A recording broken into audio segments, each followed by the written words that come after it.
कहते हैं बहुत ही पुण्य कर्म जिस प्राणी के अंदर होते हैं उसको मानव शरीर परमात्मा लेता है,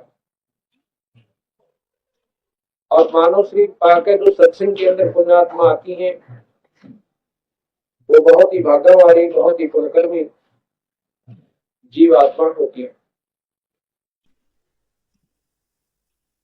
कवि साहब कहते हैं कि ये मानुष जन्म दुर्लभ है, मैं लेना बार बार, जैसे तरवर से पत्ता झड़ पड़े वो फिर न लागे कार। ये मनुष्य शरीर बहुत ही दुर्लभ बताया है, बहुत ही मुश्किल से जीव को मिलता है। ये उन प्राणियों को मिलता है जिनके बहुत ही शुभ संस्कार उदय हो जाते हैं, और इसमें यदि परमात्मा का भजन नहीं करते तो ये शरीर ऐसे चला जाएगा जैसे डाली से पत्ता टूट जाता है, वो फिर दोबारा अवसर लगता है। जो परिवार का सदस्य एक बार हाथ से बिछुड़ जाएगा उसका फिर हम यार में रह कर अपनी आत्मा दुखी कर सकते हैं, समाधान कुछ नहीं कर पाते। इसी प्रकार यदि हम चले जाते हैं तो हमारे पीछे रहने वाले हमारी आत्मा अपना बुरा हाल कर देते हैं, परंतु समाधान कुछ नहीं। कहते हैं बहुत ही पुण्य कर्म जिस प्राणी के अंदर होते हैं उसको मानव शरीर परमात्मा लेता है,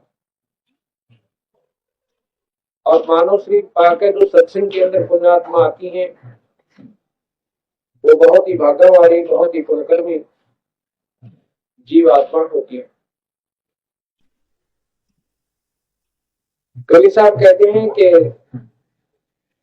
ये मानुष जन्म दुर्लभ है, मैं लेना बार बार, जैसे तरवर से पत्ता झड़ पड़े वो फिर न लागे कार। ये मनुष्य शरीर बहुत ही दुर्लभ बताया है, बहुत ही मुश्किल से जीव को मिलता है।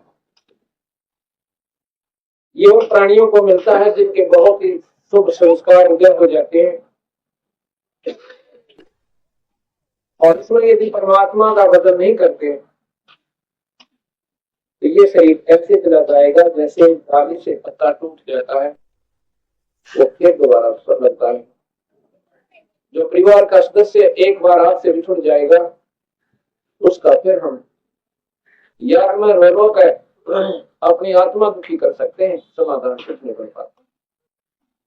इसी प्रकार यदि हम चले जाते हैं तो हमारे पीछे रहने वाले हमारी आत्मा अपना बुरा हाल कर देते हैं, परंतु समाधान कुछ नहीं।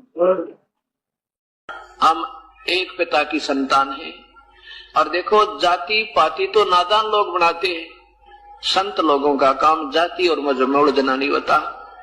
हम आज कोई हिंदू है, आज कोई ब्राह्मण है, कल मृत्यु हो जाएगी तो वो किसी छोटी जाति का जन्म होगा, उसका छोटी जाति वाला मानते हो आप जिसको, वो कल ब्राह्मण भी हो सके।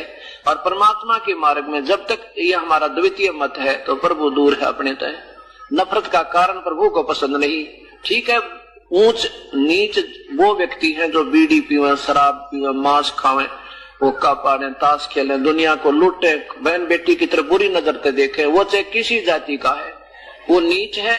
और जिसमें सारे गुण है, बुराइयों से दूर है, प्रभु की भक्ति करते हैं, नेक नीति से रहते हैं, वो उच्च है। कोई भी प्रभुता पालो, छोटी मोटी कोई सरपंच बन गया, आश्रम का महंत बन गया या प्रधानमंत्री मुख्यमंत्री बन गया, वो भगवान से दूर हो जाता, उसमें मान बढ़ाई आ जाती है। यह जीवन की सबसे बड़ी दुश्मन है, ये नहीं आनी चाहिए। भगवान का और मान का बिल्कुल खड़ा एक्सीडेंट है। अभिमान नहीं चाहिए हमने, ना मान चाहिए। हम तो नौकर हैं इस दाता के, आपके सेवक है सबके। हमारी ड्यूटी है लादी, हम अपनी ड्यूटी ये कर रहे हैं।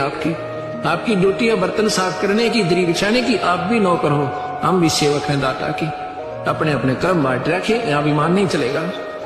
अभिमान रावण का नहीं चला, जिसके ऊपर सर्वसंपन्नता थी, तो अभी अभिमान नहीं चला सके। अभिमान नहीं चलेगा, किसी का भी नहीं चलेगा, चाहे यहाँ पर अरबपति है, चाहे करोड़पति, चाहे कितना सिमरन करता, चाहे दान करता है। अगर अभिमान कर दिया वो निष्फल है, उसका किया सब खत्म हो जाता है।